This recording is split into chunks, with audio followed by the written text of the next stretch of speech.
episode 7, Reflection. Reflection! Love it. We'll give it.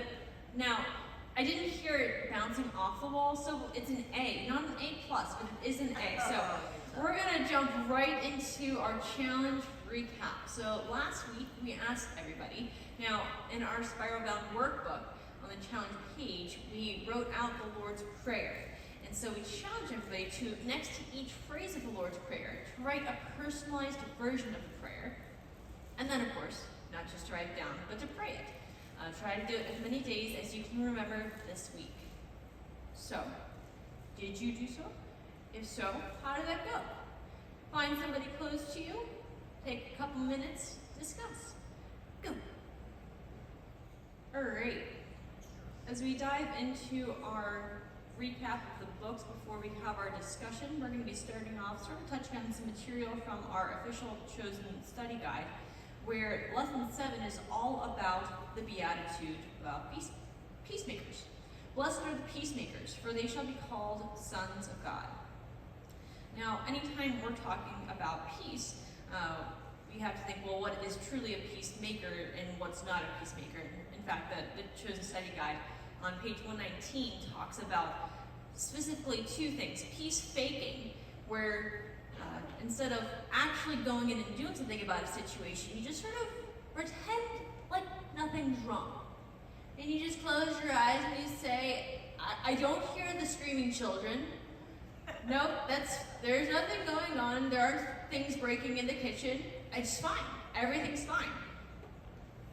And so we pretend that there's peace, even though there's actually chaos breaking out all around us. They also describe something called peace breaking.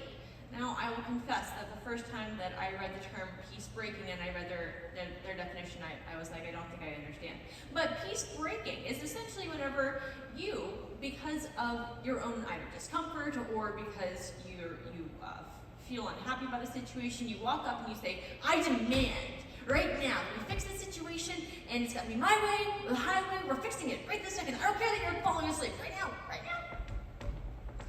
And then all of a sudden, instead of trying to bring peace to a situation, it's about making you feel better in your own time and in your own way.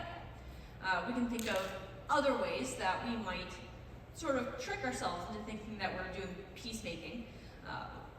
Maybe we just want to be recognized as a low drama individual, and so we just, at all odds, not at all odds, at all costs, avoid making quote unquote drama. Because you just want to be known, that person doesn't have drama in their life. Or perhaps you see trouble off the distance and you say, you know what? I'm just going to leave that hornet's nest alone, and I'm going to turn around and I'm going to walk that direction. That situation going on at work, we're just gonna pretend like it's not there. Now, anytime we verbalize any of these things, we recognize that none of this is making peace, but it's easy to fall into those patterns in our own lives. But how do we actually make peace? Well, before we do that, we have to ask the question, what is peace? And whenever we think about in Scripture, the idea of peace goes back to the Hebrew word shalom. And with that word, we get the idea not just of an absence of trouble, but it really goes back to the idea of wholeness, of rightness. The sense that it is well with my soul, it is well with the world, and things are as they should be. Things are as they were made to be. And so when we're called to be peacemakers, we're called to enter the mess of the world, because we know that the world's a mess. We know that people are a mess. And we're called to help restore people to rightness, to wholeness, to their right relationship with God, right relationships with themselves, and right relationships with others. And so what does that look like? Well, sort of may depend on what specific situation of conflict that we're called into. For our own personal conflict, it may call us to sacrifice a little bit, to humble ourselves and say, okay, well, what do I need to own in order to bring about wholeness to the situation? It may cause a little bit of discomfort because we may need to enter into a conversation with somebody that we really don't want to. It makes me feel uncomfortable. It may require some courage as we step out into, again, maybe a situation at work, maybe a situation with a family member that is a really scary person. We say, I don't want to have to step out and to say something. It may just take some loving. But whatever we're doing, the end goal is to restore that person to that sense of wholeness, to bring them back to God. Moving over to our Spiral Bound workbook, on page 157, we ask a series of questions about worry, faith, and fear. So on page 157, question 1 asks, is it always bad to worry about what might happen? Why or why not? Question number 2 asks, is it always bad to be concerned about what might happen? Why or why not? And then question number 3, what's the difference between the two? Implied, is there a difference between the two?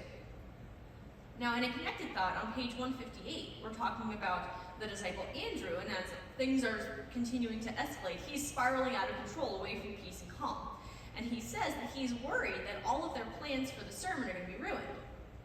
And so we ask question number 6, do you ever go down the worst case scenario path? When? And how can we balance planning with trusting?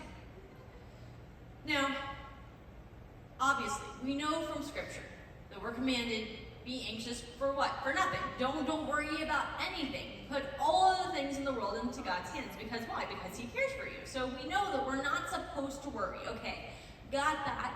Check. Well, first of all, that's kind of hard, right? That's a tricky thing. But what about, I live in Florida. And then all of a sudden, this alert pops up on my phone that a hurricane is coming. And I feel this thing, call it concern, arising within me. And I say, I think that perhaps I should listen to this voice of concern, and perhaps I should make some preparations. Maybe evacuate the area, because the hurricane is coming right through my house, right there. That's a response to a situation. On the other hand, what if I'm in Florida and I wake up and I see the alert and I say, oh my gosh, there's a hurricane coming! I don't know what I'm going to do, I don't know what I'm going to do. We're all going to die. Of course we're all going to die. We're going to die. There's nothing we can do. We're doomed. Now, obviously, those are two very, very different responses. And the second response, the emotion, controls you. But in the first response, an emotion is just sort of a little flashing light on the dashboard saying, hey, there's something that maybe you should pay attention to. And there's a healthy response to that emotion. You recognize, hey, there's a danger coming, I need to take action. I trust that in the end, I can take all the action in the world, and if the hurricane's coming for me and the Lord's like, it's your time to go, then it's my time to go. Okay. But, again, something like concern can be a healthy emotion that we just have. We have concern whenever we notice that there are things that are wrong that we need to take action on. But it's whenever the concern becomes a worry, something that preoccupies our mind, that we can't escape from, something that's controlling us, that we are no longer entrusting those things to the Lord. That's when it's a problem. Because God wants us to be wise.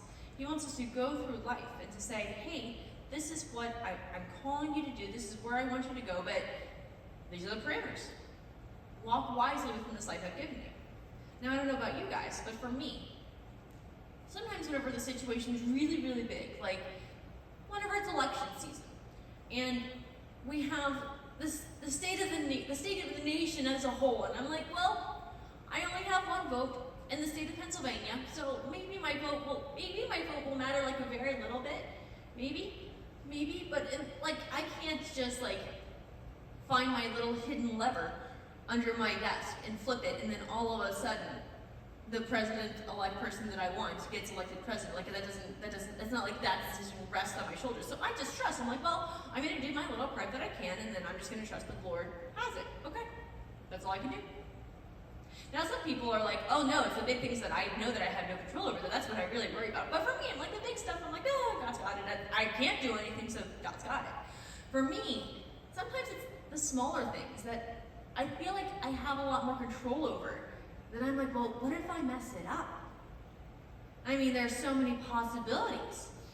I'm a sinful human being, you know, and I'm like, I've got selfishness, I've got pride, I've got laziness. There's a number of ways that my own sinful nature can just wreck whatever situation's going on.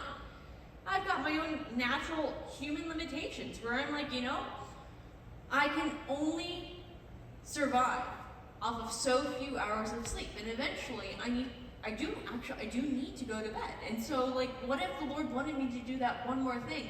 But I couldn't, because I literally just could not stay up that one extra hour. Oh Lord, I have failed you.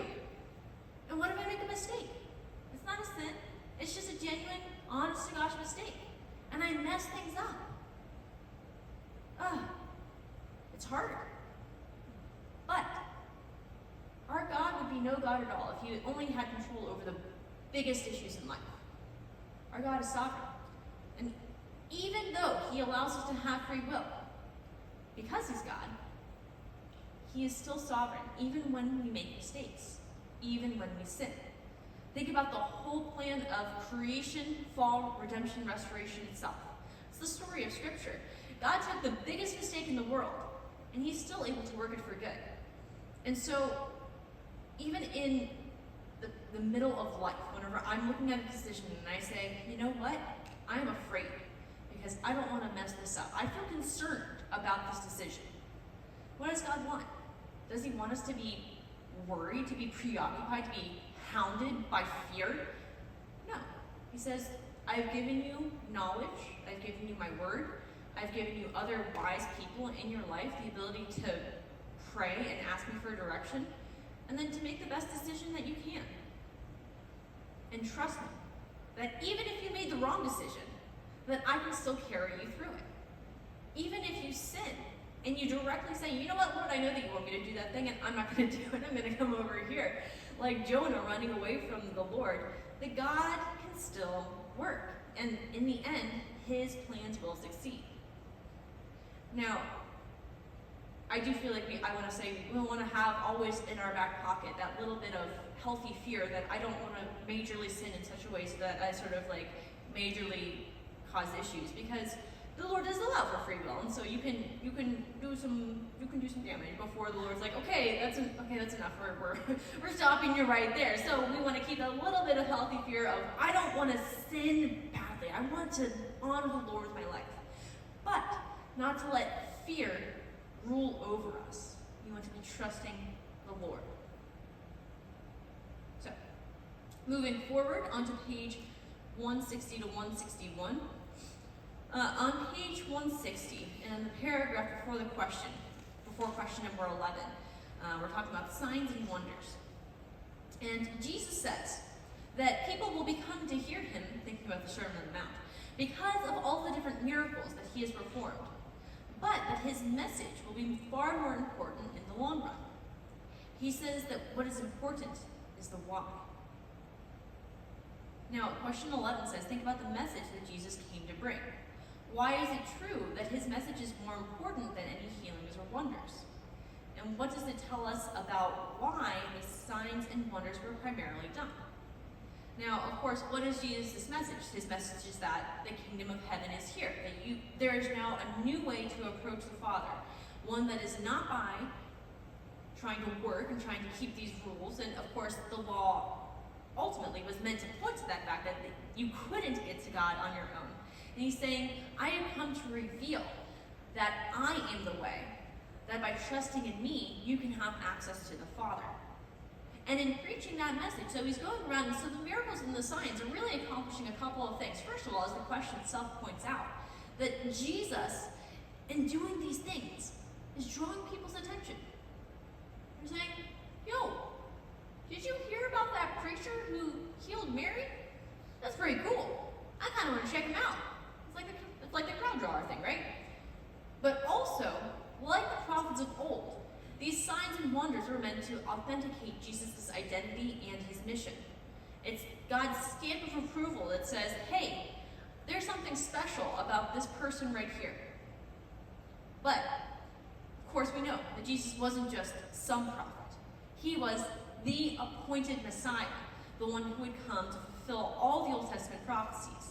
And so, the signs and wonders, as we've been talking about in church on Sunday, weren't just any old signs and wonders. Many of them were signs and wonders that the people themselves said, hey, this is something that only Messiah is able to do. And of course, was he Messiah? Yes, he was. And so, again, the signs and wonders were primarily both sort of an attention grabber and a way for Jesus to authenticate his ministry. Continuing forward, on page 163, we're talking about Atticus and how, so Atticus and Quintus are having this conversation, and guys, and everybody's talking about Jesus. And so somewhere in the middle of it, Atticus says, Jesus isn't threatening or scary, but that in of itself scares him. And so our question is, why would Jesus, not being threatening or scary, frighten someone like Atticus? Now we have to, again, this is an imagination question, because we have to sort of place ourselves in the time and culture. So let's do that. So in this time and place, we got the Romans. And what are they used to doing? They're used to beating down these rebellions, these uprisings, these Jews, that every once in a while they start getting a little bit uppity and they have to get smacked down. And so they're used to seeing these leaders who would, some guy who gets hot under the skin, he says, I'm going to throw off Rome, and he goes out and he makes a lot of noise, and he draws people in, and he's like, oh, we're going to kill the Romans. And then, well, Rome does what Rome does. Takes the leader down, and all of a sudden, revolution, over. Followers, scattered. They were drawn in by the fire and power of the presence of this personality. But once the leader's gone, that's it. What frightens Atticus about Jesus is the transformation that he's able to bring about in someone like Simon the Zealot. And he hasn't done anything. All he's done, say a few things, done a couple of signs, and Atticus is recognizing that there is something very different about Jesus. That he has a power that is able to change people and bring him to his side, that isn't going to be so easily destroyed. This is a power that really changes people. Think about Simon the Zealot. He was ready to go and commit murder. Ready to get caught. Ready to die. And all of a sudden, he sees Jesus. And his life has changed. Of course, in the story, he sees his brother Jesse. That's all made up. It's made up. It's not real. So, what Atticus is recognizing is, again, the power of truth and love.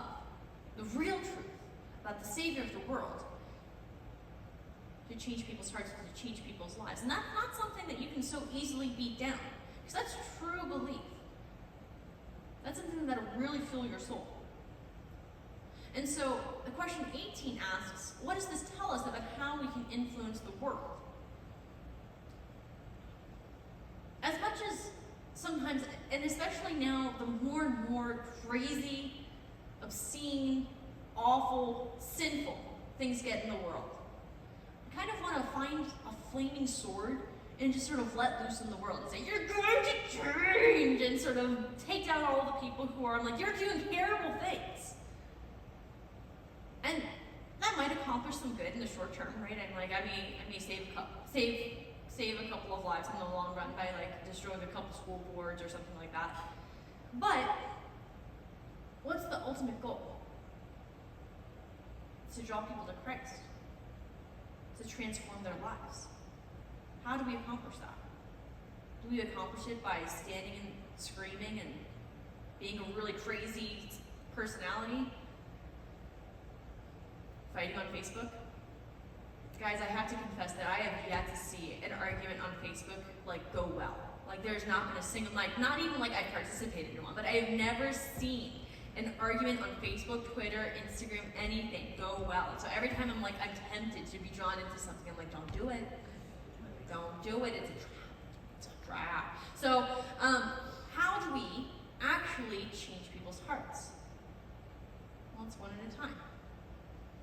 Through presenting the truth, through really loving people, like Jesus did. And that's where our true power lies. I would love to think that we can, we are going to be able to take back the entirety of culture and then transform the entire world. But we know that that's not going to happen in full until what? Until Jesus returns and sets up his kingdom. And so our battle isn't on such a grand level. It's closer to home. It's looking at the people in our families, in our neighborhoods, in our schools, in our local boards, and saying, how can I show you the love of Christ? How can I win your heart? It's by grace, it's by truth, but truth and love together, and that's where the power is. Finally, before we break into, well, we're not going to break into our discussion, the last teaching point. So, on page 166. So this is at the very end of the episode, and throughout this entire thing, the disciples have been freaking out, they've been anxious, they've been going overboard, they've been blaming each other, they've been scatterbrained, they've been yelling and fearful and distracted and caught up in all the details, and finally, at the end, something prompts them. And Jesus has just come back in from praying. One of the disciples asks, Lord, will you teach us to pray? And Jesus is like, oh my gosh, finally. Okay, finally, good. Oh, good. We're taking a step in the right direction. Now, you're behaving like true students. So question 25 asks, what do you think Jesus meant by that? And of course, against the backdrop that's painted in this episode, we see a change in focus in the disciples. They've been caught up in all of these things, but now their attention is drawn to what really matters. What is Jesus' heart on? Drawing them close to the Father. And how do you get close to the Father? By intentionally pursuing him. How do we do that? One of the best ways to do it is to pray.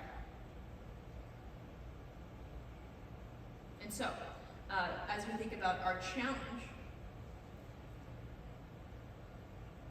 we're doing show you guys the challenge of practice that works, guys. So the challenge is, are you acting like a true student?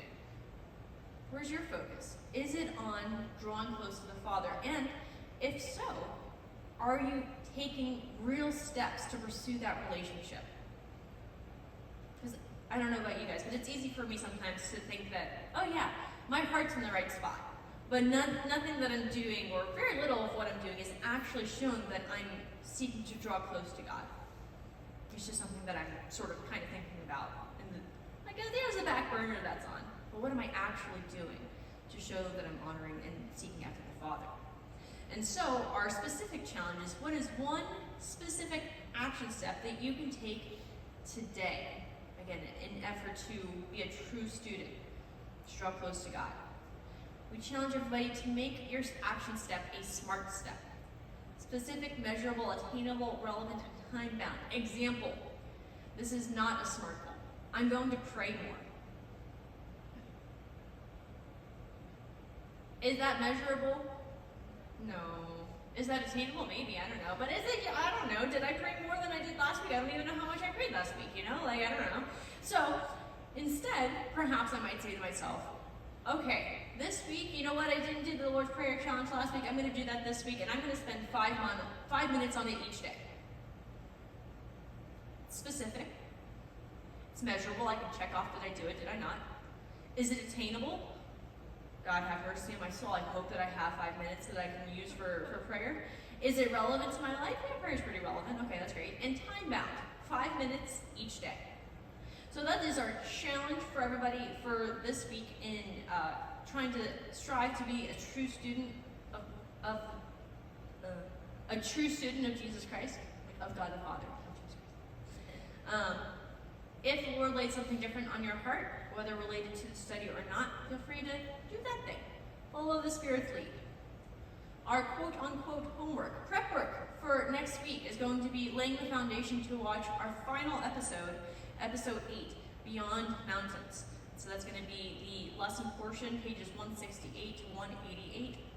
I apologize for the length. It was going to be shorter, and then I said, you know what, we should probably do a final recap of all of the Beatitudes just to make sure that we hit the things that we wanted to hit, and so it got a lot longer.